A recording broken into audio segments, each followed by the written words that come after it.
And good evening, everyone. Tonight we have Justin Miller, who owns the Walnut House in Yankton, South Dakota. We're going to talk to him about purchasing the house and what's been going on in there and how you may be able to go investigate it.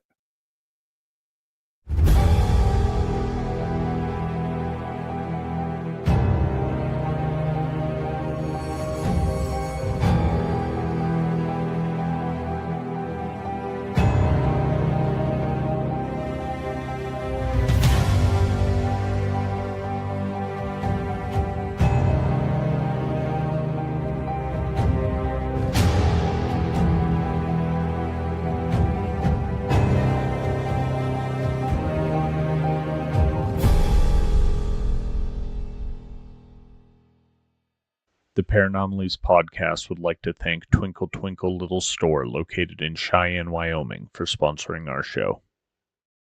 Good evening, Jason. Oh, don't have you. How you do? How we doing? Good. How are you? Good. I was working on getting banners up and forgot to hit unmute. Oops. Busy day for you. You were in a little late tonight. Yeah. A little busy today, but that's all right.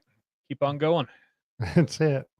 Weather was nice today, a bit windy, but snow again. They're talking about, of course, every time we talk about this, everyone knows I hate the cold. Same here. Yet here I am still in Cheyenne, Wyoming. Yep. Got the snow and the wind fun times. Tonight we have Justin Miller. He owns the Walnut House in Yankton, South Dakota.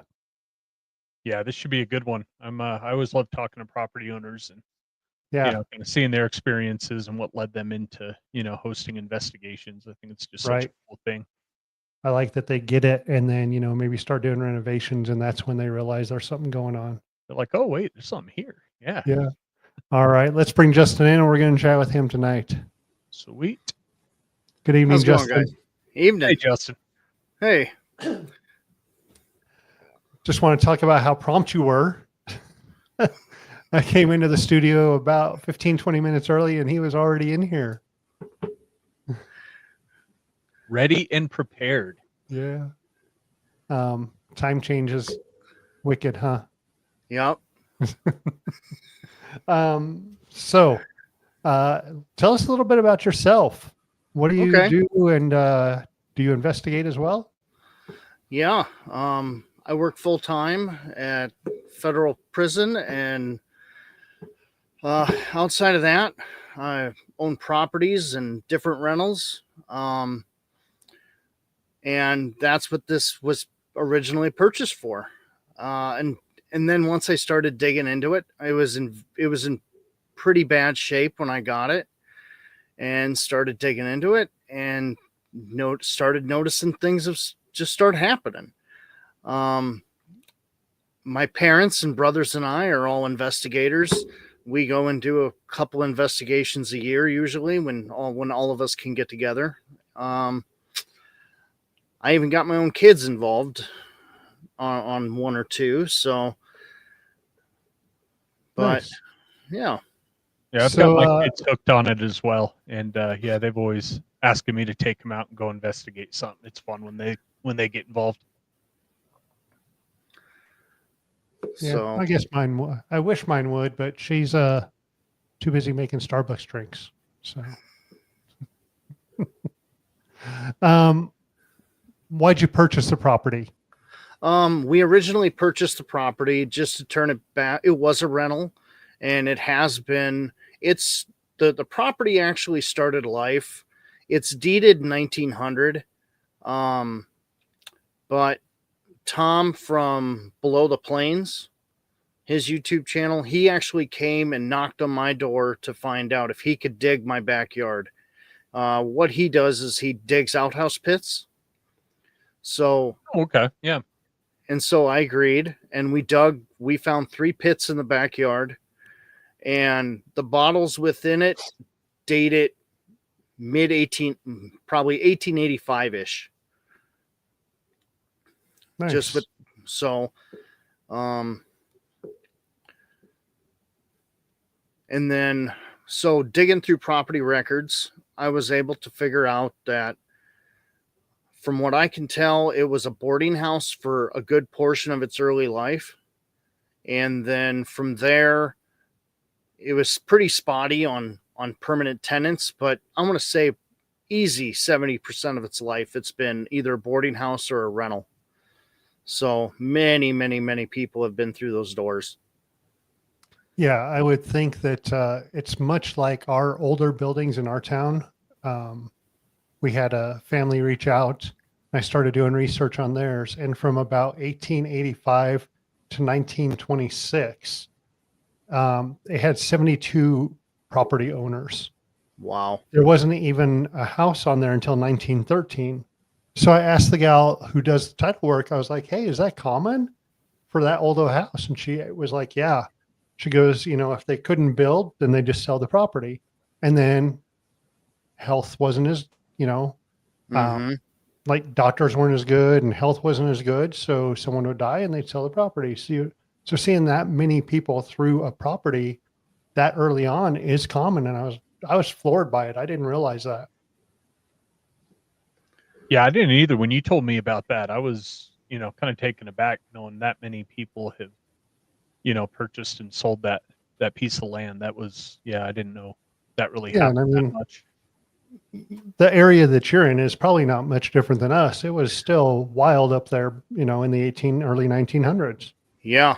I believe from 1860 to late, about 1880, maybe 1880s or early 1880s, it was still the capital of Dakota Territory.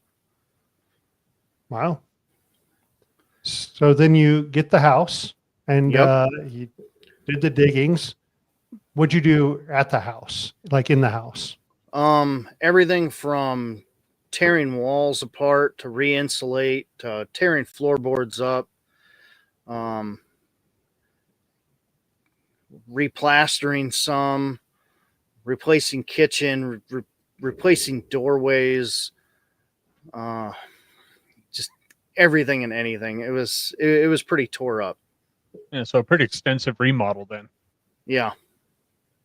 So remodeling, is that when you started to notice that maybe the house had spirits?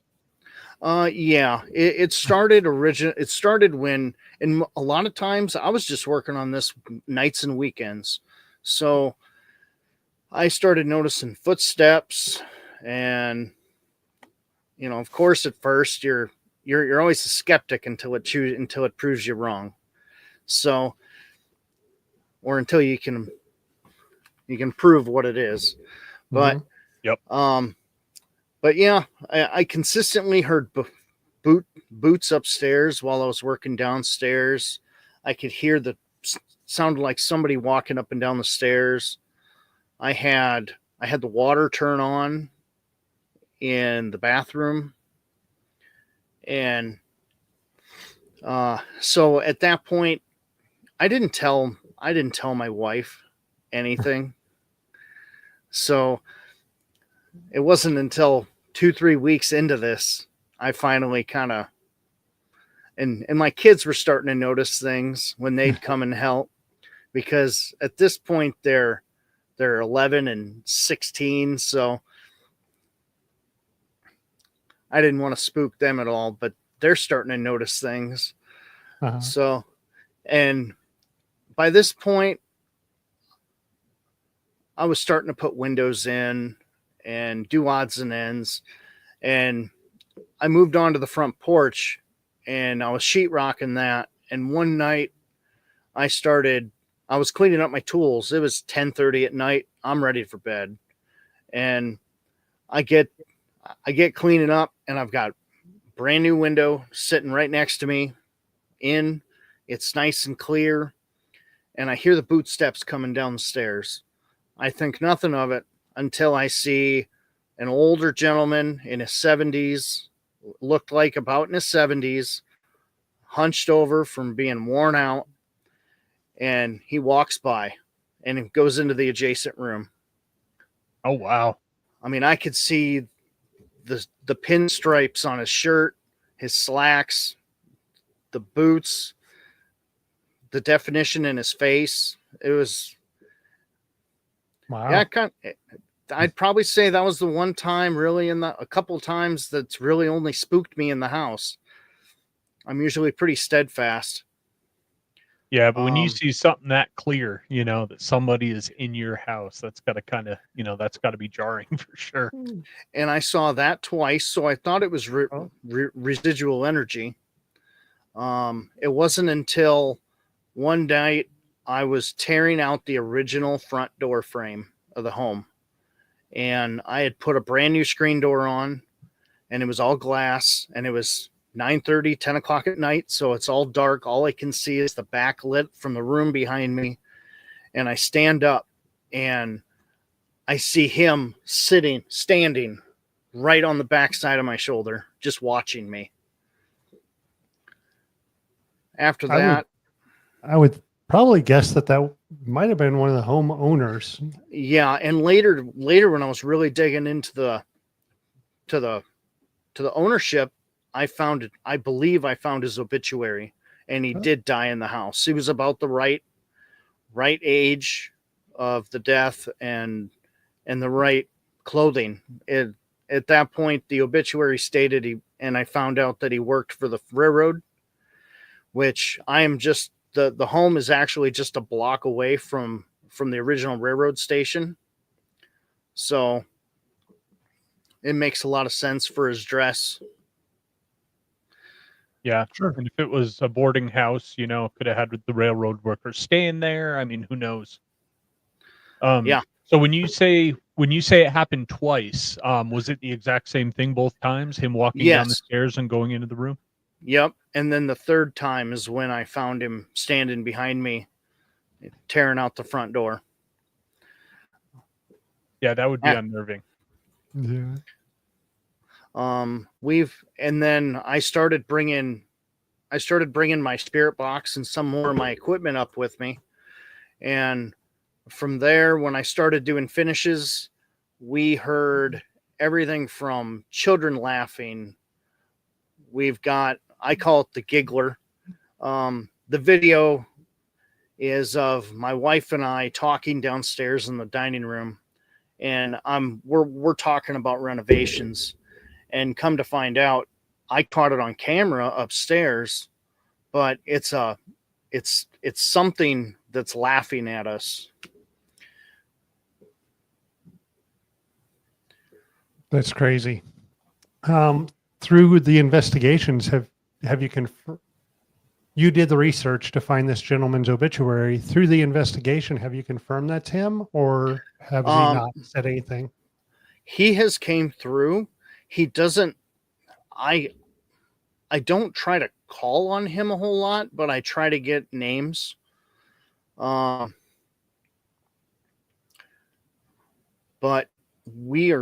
I am 90% sure it's him. And he purchased the home in the 40s and ended up dying in 1963 within the home. Okay. Oh gosh, I just lost my question.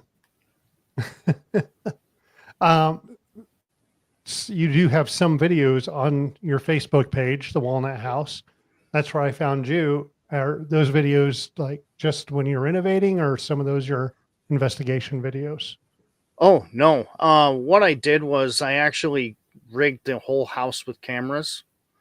I put Google Nest cameras up in every room except for the restroom. That way I know it's kind of my way for my investigative heart. Mhm. But also once we decided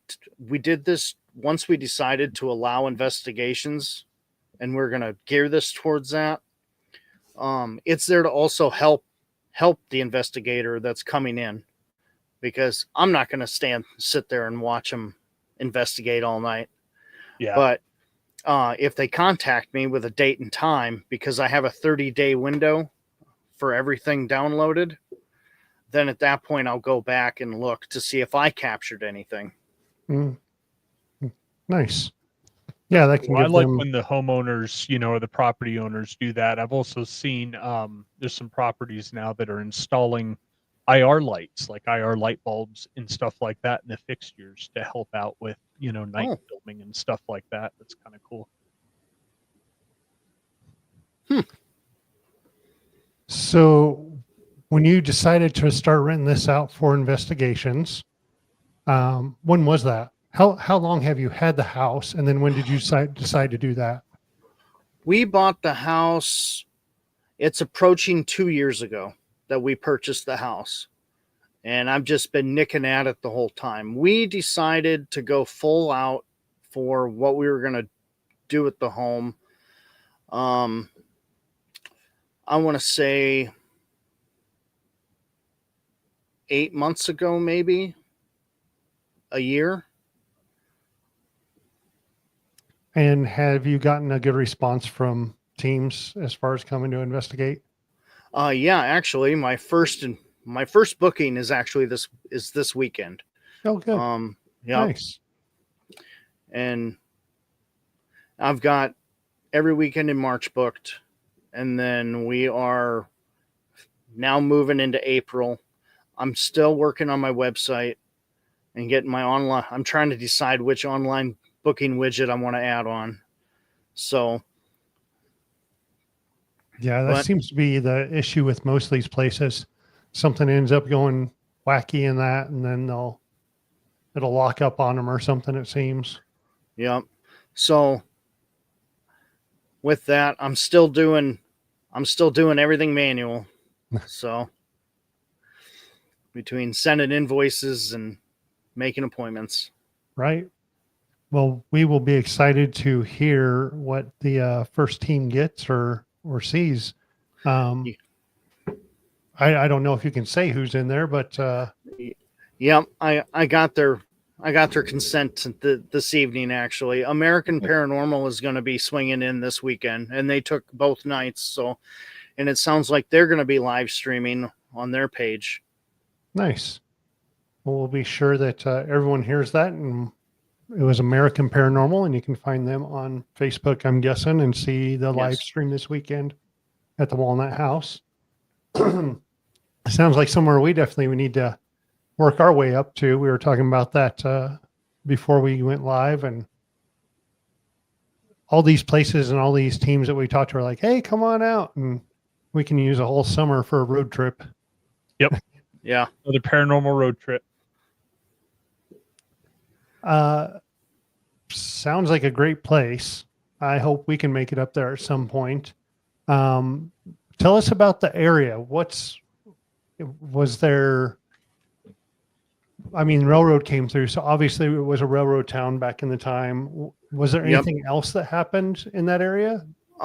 Yeah, we were the last stop for all the riverboats before you had to jump onto wagon and head more west. So you're sitting on the Missouri River, is that correct? Yes. Okay.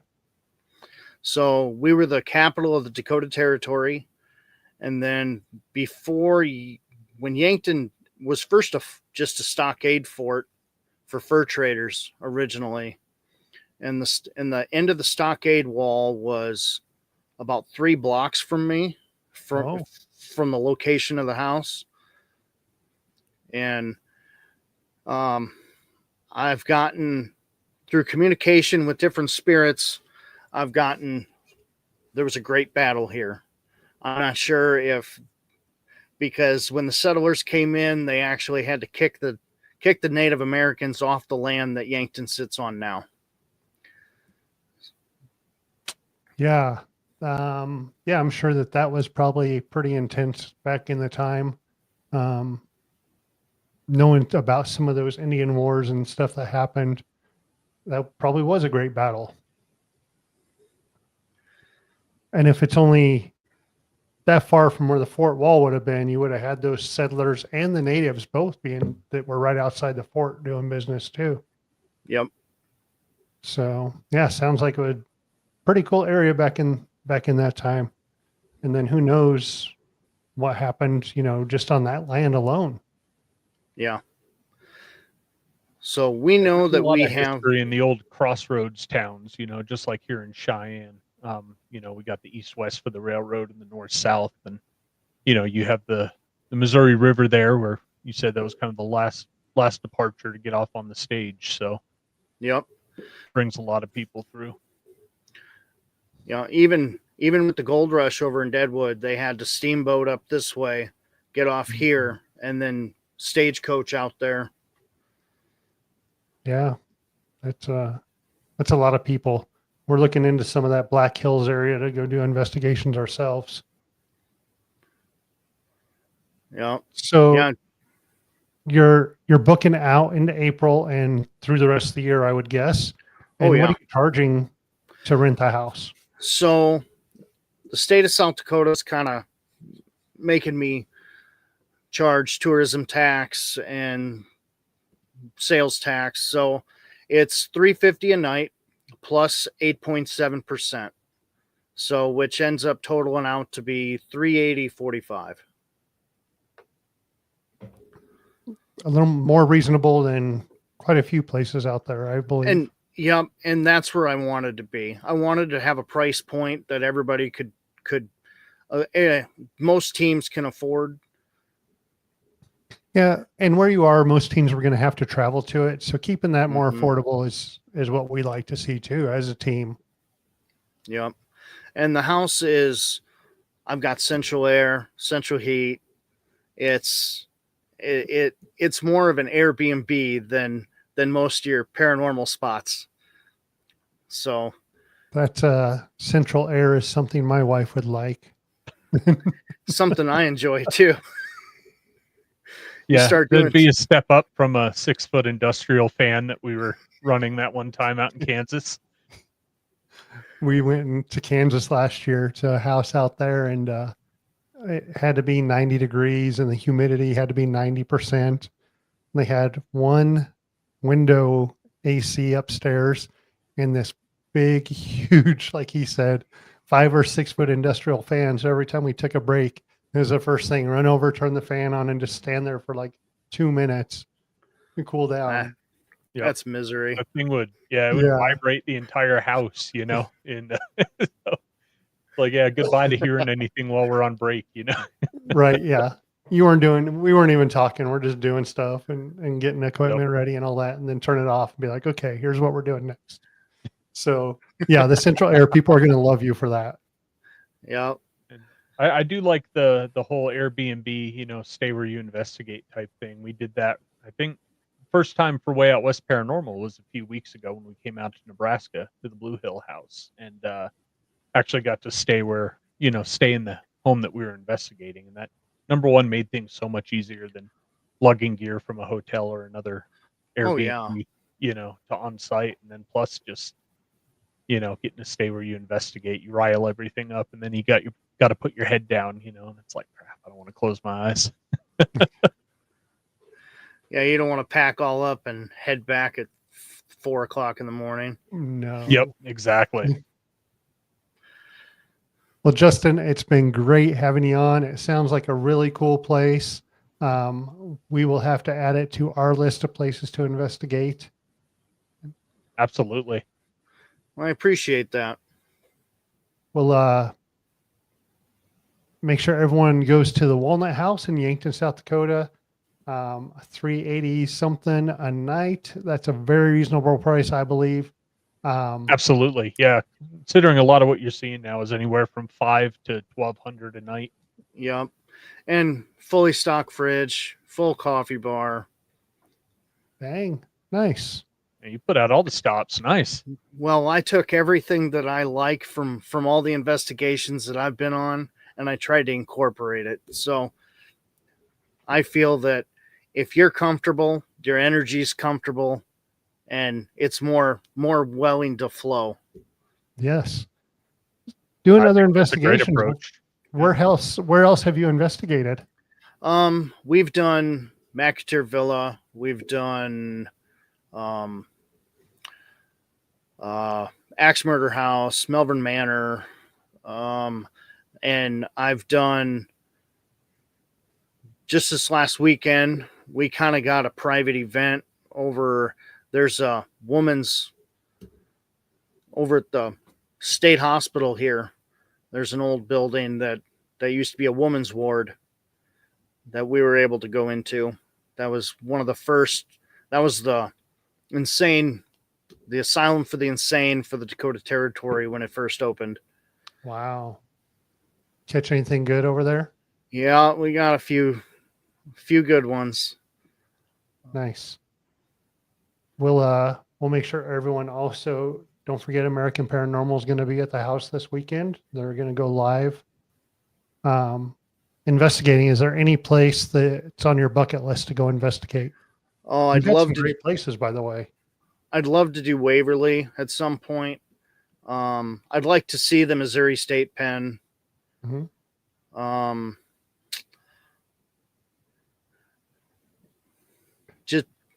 Just kind of expand out from the Midwest a little bit.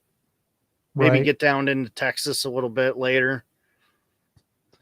We're talking just before we came on again about that everything, and even for you, everything is quite the distance as it is Yeah. for us. Yep. So you don't get to these teams that are back east and doing something every weekend or every other weekend. I'm jealous. Rushy a because- couple times a year. And Right. Yeah, I'm jealous because for us, even Panhandle in Nebraska, well, Middle in Nebraska was 6 hours. So, Yep. I think to get to you, we're probably looking at 9 or 10 to get to Yankton. Yep. So, well, Justin, thanks for coming on tonight, and we will have the tickers to have everyone watch American Paranormal at the Walnut House. All right. Appreciate you guys. Have a good night, thanks, Justin. You as well. So the Walnut House, Yankton, South Dakota.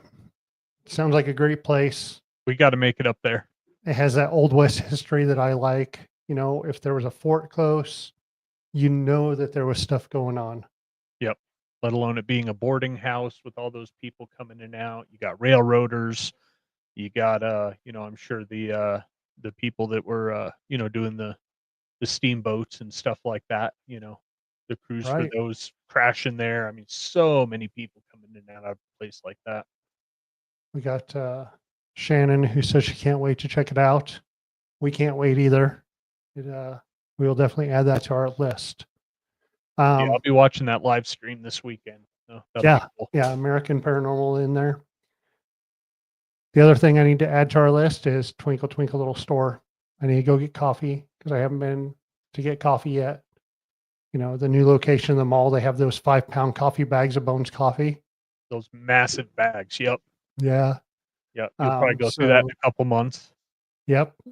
That'll last that long. Well, at least a month. Yeah. But Tim and Patricia in there, good people. Go see them. Let them know that we sent you in. A little bit shorter one tonight, but as always, it's good to see everyone in the chat room.